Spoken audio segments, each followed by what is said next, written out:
If Anthony Adams was afraid of anyone or anything, he kept it to himself. The 25-year-old Salt Lake City bus driver was passionate about matters of social justice and workers' rights, and he dedicated his free time to local, state, and national activism. Anthony went missing on November 3rd, 1978, and 3 days later, some friends found him in his apartment, the victim of a brutal murder. Nearly 47 years after the fact, Anthony's case is still unsolved and in a box in the basement.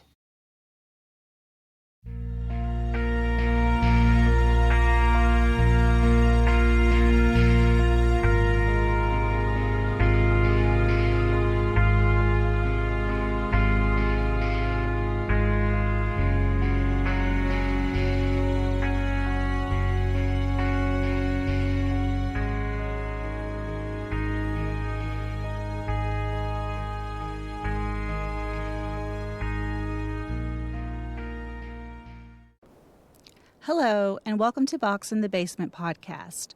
I'm your host, Arlene. And I'm Leah. In the last 50 years, the U.S. has had nearly 1 million homicides, and since then, over 250,000 cases sit in a box in a basement where all hopes for justice go to die.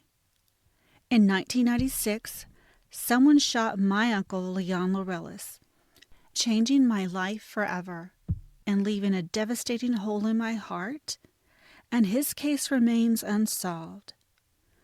Join me and my wife Leah as we shed light on these forgotten victims, their life, the loved ones they left behind, the evidence, and the theories of who committed these crimes, leaving communities in fear and leaving families without answers.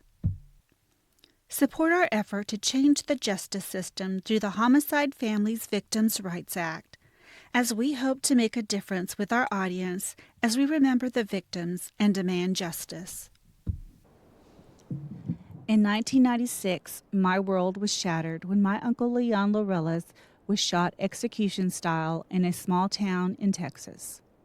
To this day, his murder remains unsolved, and the pain of that injustice continues to haunt me, my family, and Leon's friends and co-workers. Here at Box in the Basement, we want to shed light on the overwhelming number of unsolved murders and disappearances here in Texas and beyond. We want to bring awareness to the lesser-known cases that got little to no attention, in hopes that someone listening will come forward with any information, because we strongly believe all lives matter.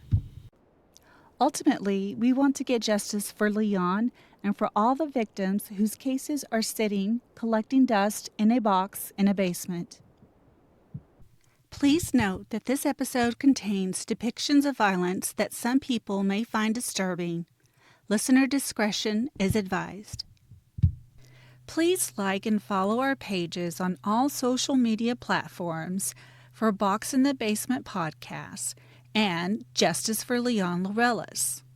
And now you can also find us on YouTube. The news in 1978 was dominated by the Jonestown Massacre, where 918 people were either murdered or participated in mass suicide in Guyana. Control over the Panama Canal was turned over to Panama. The Afghan War began. The Camp David Accords, a peace agreement between Egypt and Israel, were signed. And professional piece of shit Anita Bryant's homophobic tirades led to the repealing of protections for gay people in the U.S. The TV show Dallas first aired in the United States. Harriet Tubman became the first African-American woman on a U.S. postage stamp. And the rainbow flag in its original form flew for the first time during the San Francisco Gay Freedom Day Parade. The Dallas Cowboys beat the Denver Broncos in the Super Bowl. The Washington Bullets defeated the Seattle Supersonics for the NBA championship. The Montreal Canadiens beat the Boston Bruins for the Stanley Cup. And the New York Yankees won the World Series, beating the LA Dodgers 4-2. Donna Summer's MacArthur Park was number 1 on the Billboard Hot 100. The Kendalls topped the country charts with Sweet Desire. Midnight Express was number one at the box office that week, though John Travolta would rule the big screen in 1978 with Grease and Saturday Night Fever. And Mommy Dearest by Christina Crawford was at the top of the New York Times bestseller list. What is now known as Salt Lake City, Utah, was inhabited by the Shoshone, Ute, and Paiute people for thousands of years before white settlers made their way into the area in the mid 19th century. Brigham Young and a group of his Latter day Saints followers moved to the area in 1847, seeking solace from what they perceived to be overreach of the American government at the time. Utah Territory was established in 1850. Salt Lake City was named the capital in 1856, and both the LDS Church and the Gold Rush increased the local population in the coming decades. Some of the settlers to the area brought African American slaves with them, making Utah the only Western territory with legal African slavery. Salt Lake City has always been a nexus of dispute between individual rights and state and federal law. Just in case you were wondering why a man who was a black, gay, left-wing activist might have pissed off the wrong people in the 1970s. Many of you probably have some preconceived notions about Salt Lake City, but its history is honestly incredibly interesting. We don't have time to get into an in-depth discussion here, so go check it out. In any case, today, Salt Lake City proper has a population of around 218,000, with around 2.7 million in the metro area. And it would have had around 160,000 in 1978, with about 600,000 in the metro area. Anthony Adams was born on July 30th, 1953, in Baltimore, Maryland, and he and his family, his mother, father, and brother Keith, moved to Salt Lake City when Anthony, known as Tony to his friends, was a child. He graduated from Judge Memorial High School, and he was extremely active in a number of student organizations: the soccer team, the school paper, the chess club, the science club, and the debate club, which is where he developed his passion for activism. After graduation, Tony threw himself into activism specifically focused on LGBTQ plus rights and workers' rights. Tony was black himself, joined the NAACP and the Socialist Workers' Party, a left-wing socio-political organization. He was also involved in organizations that were pressuring the University of Utah into divesting from companies operating in South Africa during apartheid. That's an interesting parallel to student organizations protesting against universities with interests in Israel today. Tony has been described as a bright light in the Salt Lake community. He was a prominent figure in the gay community and had a large group of loyal friends who adored him. As an adult, Tony remained very close with his brother.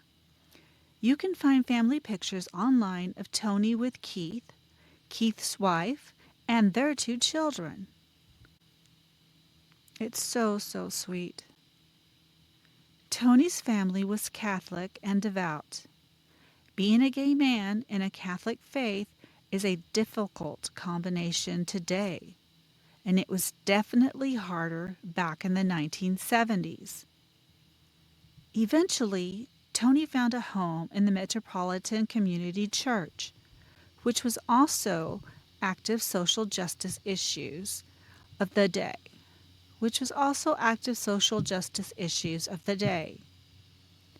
Through his association with the church, Tony was able to take part in some pretty high profile protests and projects in Utah, including suing the state for discrimination and leading a protest against professional bigot Anita Bryant. The church and its associated social communities events were always peaceful, but the reaction to these protests and events were often not peaceful. Once a quiet candlelight vigil Tony organized for a murdered gay man in Salt Lake City was met with tear gas, courtesy of conservative counter protesters.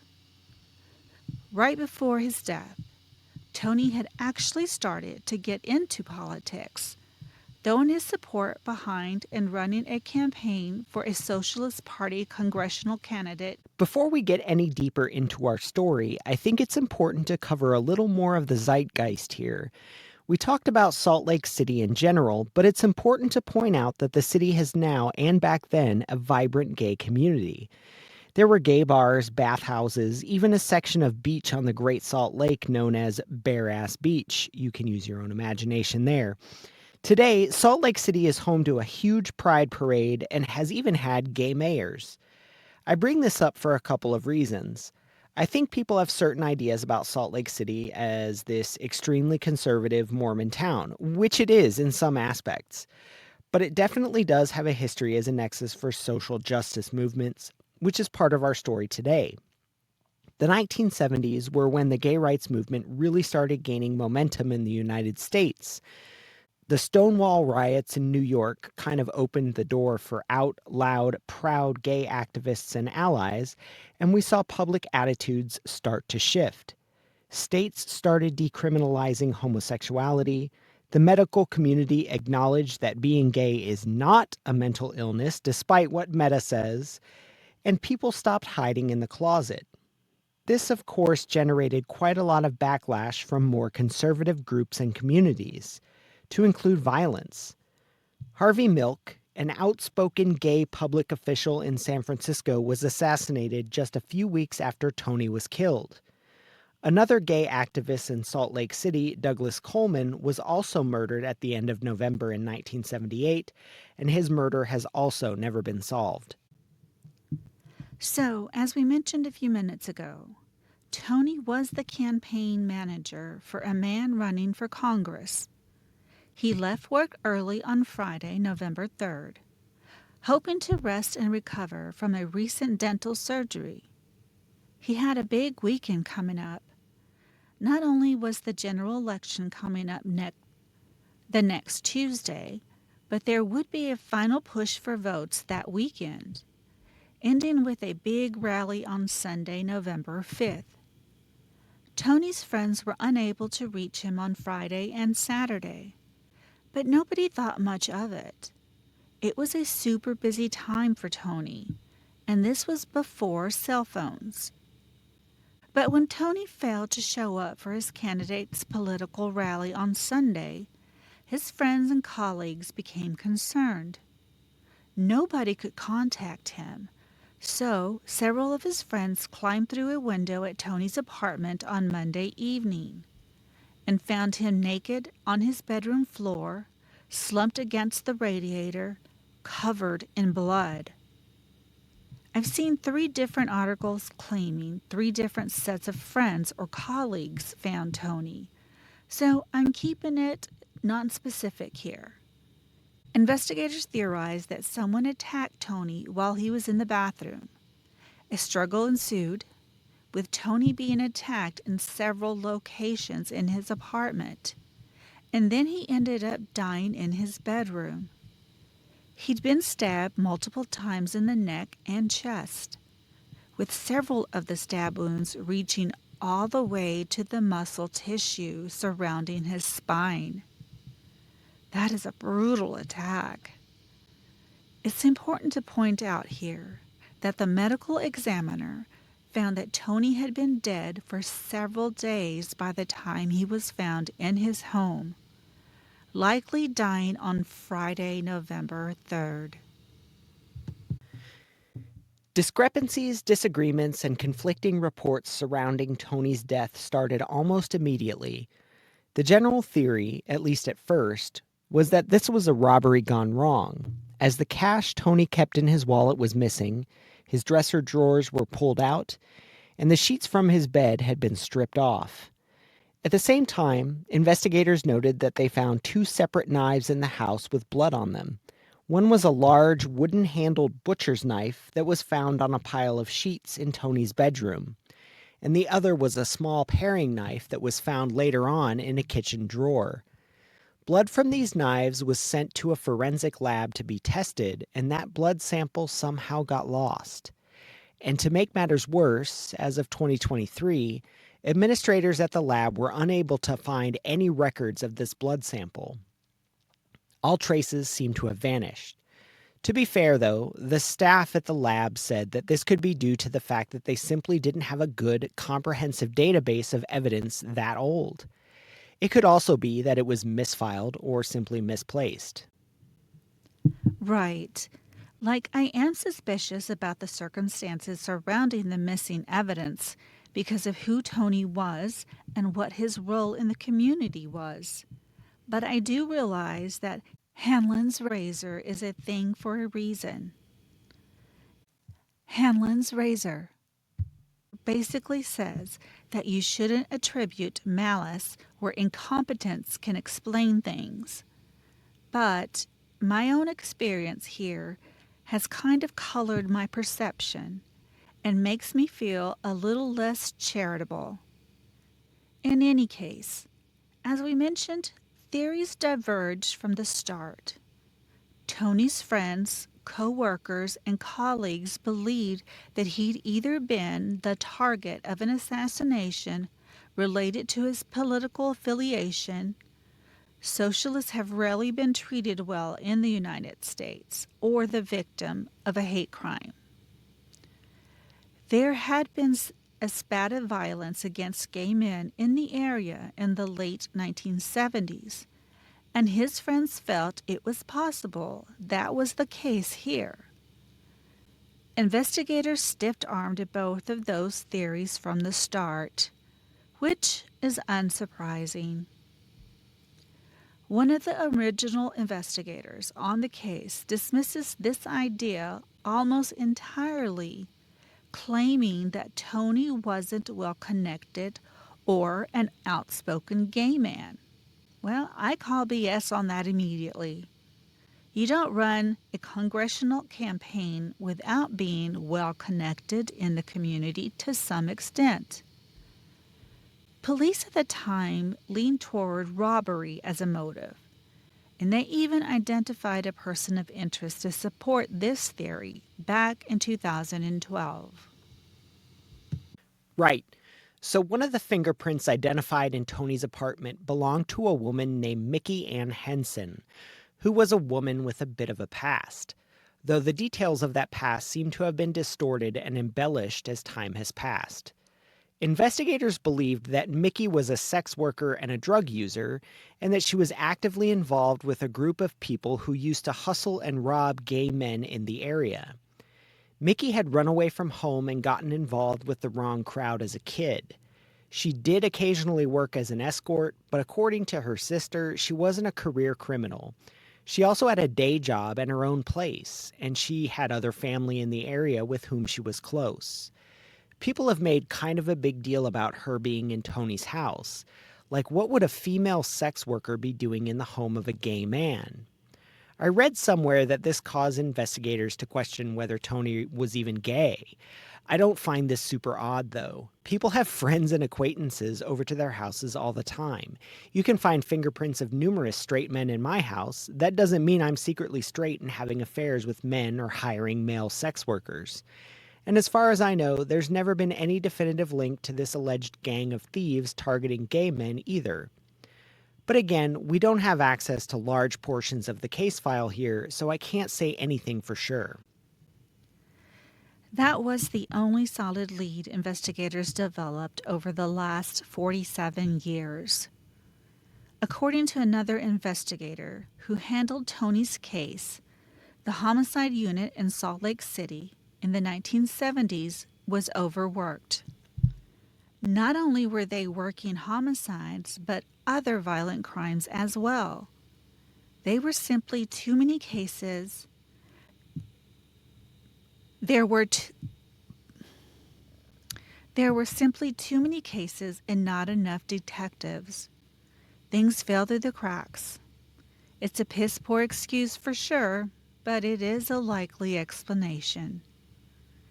Violent crime rates increased significantly through the significantly significantly throughout the US in the 1970s, with homicide rates doubling between 1960 and 1980.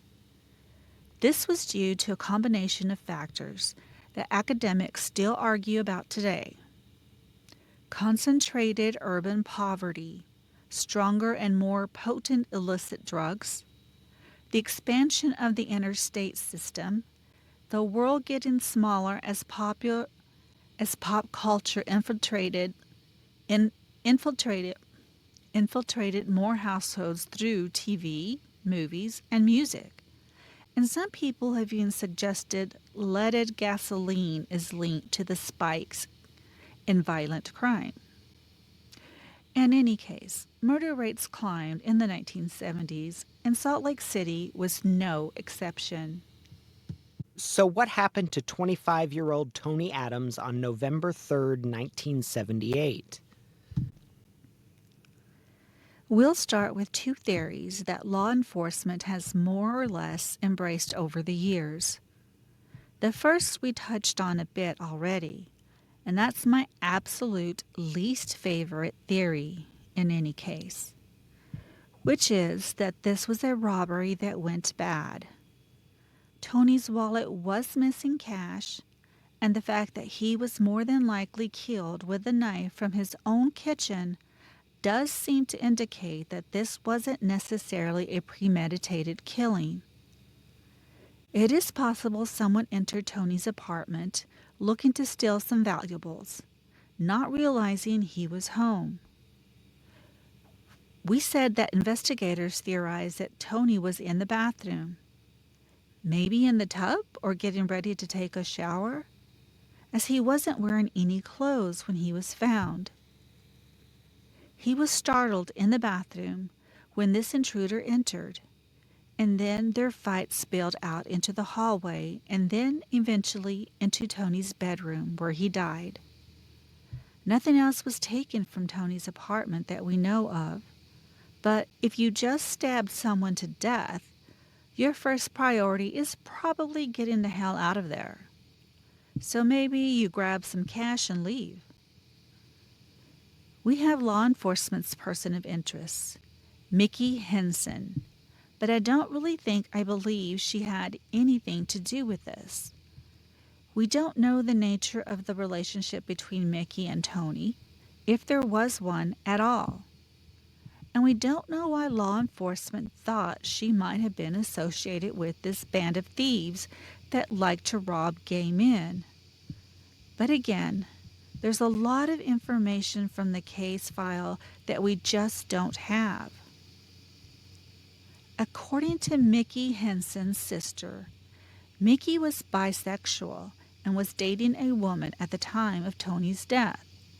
It seemed odd to her that she'd be a part of a plot to harm someone else in the gay community. But we also know that Mickey had her fair share of problems, and if she was short on cash or desperate, there's no telling what she might have gotten herself involved in. There's also a mention in some of the source documents that a coworker of Tony's had mentioned having a bad argument with a female friend before his death. But to my knowledge, police never determined whether or not this was true, and if so, who this woman was. Mickey Henson died long before she was identified as a person of interest in this case, so we will never get her side of the story. The cynic in me does wonder if she was named as a person of interest long after the fact in an attempt to close the case or take some of the heat off the investigation. Hey, if we blame this dead woman, maybe we can just all move on and that will be good enough. But I'm not buying it. There's another angle to the robbery gone wrong theory, but it also mixes in elements of the hate crime and political target theories, so we'll touch on that a little bit later. The second theory that law enforcement leaned into was that this was a crime of passion. Eyewitnesses placed Tony at a local gay bar in the days before his death, possibly the day of his death, in the company of a long-haired white man with a mustache. Investigators theorized that maybe Tony picked up a man at a bar, they went back to Tony's place, and things got out of hand. For whatever reason. Things happen between same-sex couples the same way they happen between heterosexual couples. Fights happen. One or the other says no. Things get violent. This seems a little bit more believable than the robbery theory to me. Maybe Tony and whoever he took home were about to get intimate, and something set one or the other off. Remember, there were 2 bloody knives found at the scene. Maybe whoever killed Tony tried attacking him with the smaller paring knife, realized it wasn't going to be effective, and then switched to the larger butcher knife. Again, this is speculation because the blood from the knives, if it ever was tested, has been lost to time and the system. Then this person cleaned out Tony's wallet to make it look like a robbery and left. As we mentioned earlier, Tony's friends and family seemed to think that this was a targeted killing that had something to do with his activism or his sexual orientation. Possibly both. The Socialist Workers' Party, the organization Tony belonged to, was openly critical of the way the Salt Lake City Police Department handled cases involving gay victims. Smaller political parties tend to get thrown under the bus by the 2 mainstream parties, so the little guys, as it were, don't get as much top cover from the mainstream media or national organizations. Socialists and other left-wing parties tend to be frowned upon by the general public and the 2 establishment parties anyway. Socialism was kind of in vogue in some circles in the U.S. for a short while, but by 1978, the pendulum was swinging back to the right. Several party members, including an attorney for the organization, claimed that police attempted to get lists of local party members in the Salt Lake City area so they could be interviewed. If you know anything about American history, you know that the powers that be have a long, sordid history of trying to get information on leftist and minority groups. The Red Scare and McCarthyism of the 1940s and 50s, the Civil Rights Movement in the 1960s, and you can even see it as recently as this past year in Texas, as our illustrious state government are actively trying to gather personal and health data on transgender people. In the past, the government would use these membership lists to bully people into silence, force them out of prominent or influential positions, and simply send a message to other left-leaning people in the community. Well, Professor so-and-so at Stanford was a socialist in his 20s, so we're going to make up some vile shit and get him fired. And then maybe the rest of these commies will be cowed and get in line. The Socialist Workers' Party was suspicious of the police department's motives, and they didn't cooperate fully, offering instead to distribute flyers containing a composite sketch of a so-called suspect they claimed was victimizing members of the gay community. The police declined to do so. The party interpreted this entire episode as a threat, and they were probably not wrong in that assumption. The party was raising hell over the recent murders in the gay community, and this was a way to shut them up. And unfortunately, it worked. Tony's case went cold. The investigators who worked the case at various points over the decades insist that this wasn't an anti-gay hate crime, but I'm not inclined to buy their theories outright. We know that violent crimes against the LGBTQ+ community, especially in the 1970s, were not pursued with the Right. We mentioned it earlier, but it's worth bringing up again that one of the detectives who worked Tony's case claimed that he wasn't well connected in the community and didn't run with the LGBTQ crowd. But we know just from looking at photos from the time and reading interviews with friends and family that this was not true. A local historian named Ben Williams was in his 20s when Tony was killed, and he's spent quite a bit of time and effort researching this case. Ben pointed out that Tony wrote letters to the editors of local papers pretty regularly, and he didn't hold back. In fact, people would get so riled up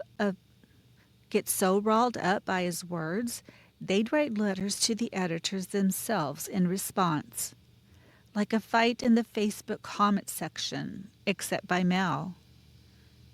The man was a black, gay socialist in a time where it wasn't cool to be any of those things, and he leaned into it. He didn't hide or shy away from attention. He ran a campaign for a congressional candidate, for crying out loud. People who fly under the radar and have no local network don't run political campaigns. Ben also noted that Tony helped organize the first gay protests in Utah in 1977. The man was not in the closet by any stretch of the imagination.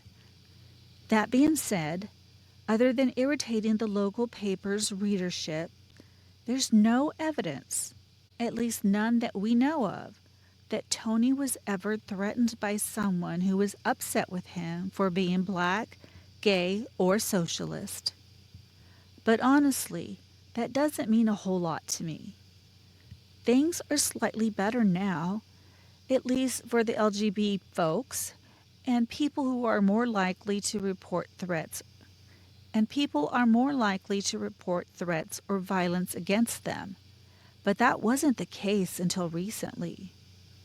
It's very possible that Tony did receive threats. He just kept those to himself. Also, it was 1978, so threats probably would have been verbal or literally written down. Possibly a harassing phone call on a landline. It's not like today where you can see a digital history of someone's violent tendencies on social media, instant messaging platforms, and email. Same, shall we say, enthusiasm as crimes involving straight cis victims. Minorities of all stripes tend to be more vulnerable to violent crime in general, and while clearance rates involving gay victims are way better now, that wasn't necessarily the case in the 1970s. It was still very much legal to discriminate against gay people in the US across all domains in 1978. We were viewed as second-class citizens. Illinois was the first state to decriminalize homosexuality in 1962, but it wasn't until the Lawrence v. Texas decision in 2003 that it was decriminalized nationwide. Utah was one of the states forced to decriminalize it in 2003 with that ruling. Our own freedom-loving state of Texas literally just voted to remove a trigger law that would recriminalize homosexuality in the event that Lawrence was overturned in 2025. In addition to being gay, Tony was black and he was an outspoken leftist. I would be surprised if this wasn't a targeted killing in some respect, to be honest. So, we mentioned earlier that there was one more angle that kind of blends a bunch of theories together, and this is as good a time as any to talk about it. In May of 1978, Tony was arrested for soliciting sex for prostitution. What happened was an undercover cop found a phone number written in a bathroom stall. It was Tony's number. The cop called the number and arranged to meet Tony for sex, at which point Tony was arrested. Now keep in mind, homosexuality was still technically illegal in Utah in 1978. So I think this was less of a prostitution sting and more of a hey, let's mess with some gay men sting. There is absolutely no indication that Tony was a sex worker. This was a time before hookup apps and dating sites. So, if you wanted to have some consensual adult fun with random people, you wrote your number on a bathroom stall door. Straight people did it too. I'm old enough to remember those days. All of this to say that Tony was not unknown to local police, and he may have had a target on his back for that reason as well. It also just goes to illustrate the attitudes of law enforcement towards gay people, particularly gay men at the time. I've gotten death threats for being gay, sexual assault threats. Multiple guys have threatened to quote unquote rape the gay out of me. Some dude even threatened to burn me alive because I have short hair. People are fucking unhinged. So while there really isn't much here to support the theory that Tony was targeted for being gay or black or a socialist, I am absolutely not dismissing it as a viable theory. Cis women are getting harassed or beat up in bathrooms right now due to anti-trans hysteria. So I think it would be incredibly irresponsible to dismiss homophobia, racism, or ignorance as a motive here. Right. And I also read in several articles that after Tony's murder, his brother Keith would show up to the police department in person to get an update, and he would overhear a cop say something like, "That dead fag's brother is here." I really, really want to give people the benefit of the doubt, I do, but that just makes me think that very few people actually gave a shit about Tony's case. As of 2019, however, Tony's case became one of a handful of cold cases actually reopened by the federal government under the Emmett Till Unsolved Civil Rights Crime Act, but the case has since been closed by the Department of Justice. If you have any information on the death of Anthony Anderson on or about November 3rd, 1978, please contact the Salt Lake City Police Department at 801-799-3000. Views and opinions expressed in this podcast are solely those of the podcast creators, host, and guest.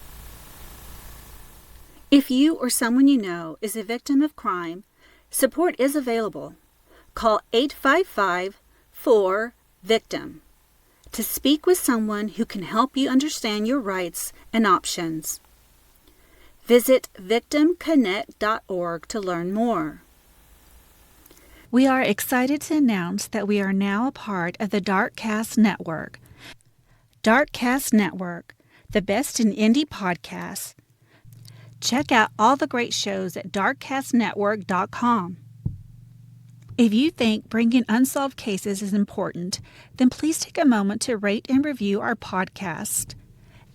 Also, please like and follow our pages on all social media platforms for Box in the Basement podcasts and Justice for Leon Laurelis. I'd also like to ask that you sign my petition for my Uncle Leon Laurelis' case to be reopened and reviewed with fresh eyes.